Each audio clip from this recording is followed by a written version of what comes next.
ये देखते हैं हम नंबर सिस्टम हम पढ़ रहे थे। देखिए नंबर सिस्टम से ये मैथ का बेसिक भी है और इससे हर लगभग सभी एग्ज़ामों में प्रश्न आते ही रहते हैं। तो हमने कल जो नंबर सिस्टम पढ़ा था उसका बेसिक, आज उससे संबंधित कुछ प्रश्न देख लेते हैं। तो चलिए देखते हैं। पहला प्रश्न है √3 क्या है। ये पूछा क्या है, ऑप्शन धन पूर्णांक, पूर्णांक, परिमेय संख्या और अपरिमेय संख्या। तो यहाँ देखिए अब हमें देखना है √3 पूर्णांक, ये सब हमने कल वाली क्लास में पढ़ा ही था। तो देखिए जो √3 होता है ये क्या है, यह एक अपरिमेय संख्या है। ठीक है, ऑप्शन डी इसका सही उत्तर है। अब कैसे है, तो सबसे पहले ये समझिए परिमेय और अपरिमेय होता क्या है।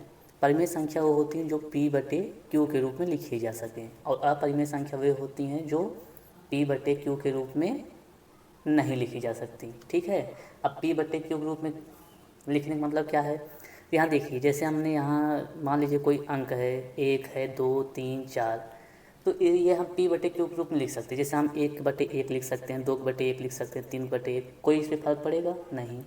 तो ये बटे के रूप में लिखा जाए। जैसे अगर कोई संख्या हो 5/2, ये भी क्या है, परिमेय संख्या है।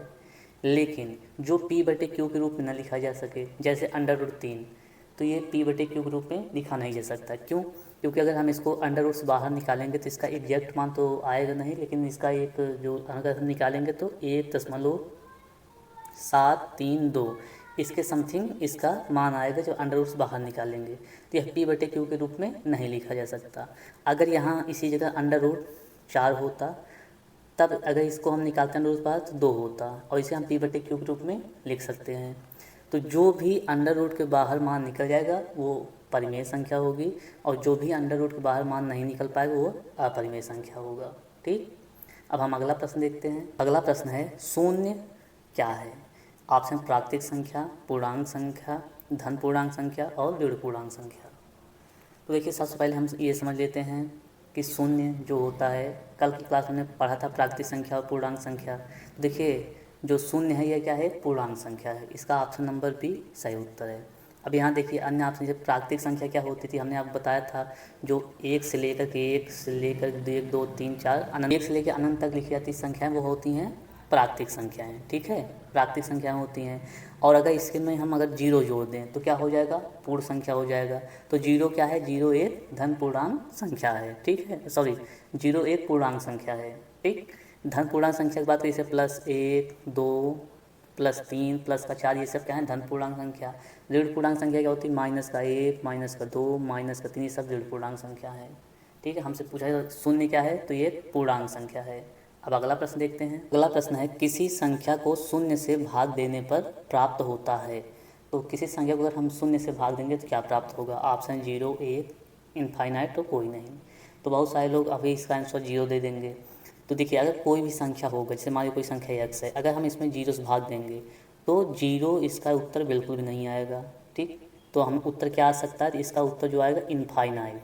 अगर किसी भी संख्या में जैसे 1 हो गया, 2 हो गया, कुछ भी हो गया, 5 हो गया, इसमें अगर हम 0 से भाग देंगे तो ये इनफाइनाइट पर आएगा। ठीक, क्योंकि 0 से हम कोई भी संख्या गुणा करेंगे 5 के बराबर आएगा ही नहीं। तो ये प्रश्न पूछा गया है, इसको याद रखिएगा। किसी भी संख्या में अगर हम 0 से भाग देंगे तो क्या उत्तर है, इनफाइनाइट। ठीक, एक चीज़ और रखिए, याद रखिए, जैसे मान लीजिए कि एक संख्या है 10, इसमें हम 0 से भाग दिए, कितना आया, इनफाइनाइट आया। अब 0 कब आता है, तो आप देखिए यहाँ पे अगर हम 0 में 1 का भाग देंगे, बहुत लोगों को तो ये भी नहीं आता। अगर हम 0 में 1 का भाग देंगे तो कितना आएगा, 0, 0, 1 0 हम में 0 आ गया। लेकिन अगर हम 0/0 में भाग देंगे तो कितना आएगा, तो 0, 1, 0, 1 आएगा। ये तीनों चीज़ें याद रखिएगा। अगर किसी संख्या में हम 0 से भाग देते हैं, ठीक है, तो क्या आएगा, इनफाइनाइट। ठीक, अगर हम 0 में किसी भी संख्या से भाग देते हैं, 0 या 1, 2 को कुछ भी संख्या देते हैं तो 0 आएगा। और अगर हम 0 में 0 भाग देंगे तो कितना आएगा, 1 आएगा। ठीक, अगला प्रश्न देखते हैं। प्रश्न है सबसे छोटी अभाज्य संख्या या प्राइम नंबर कौन सी है। ऑप्शन है 0, 2, 3, 5। ये भी एग्जाम में पूछा गया प्रश्न है।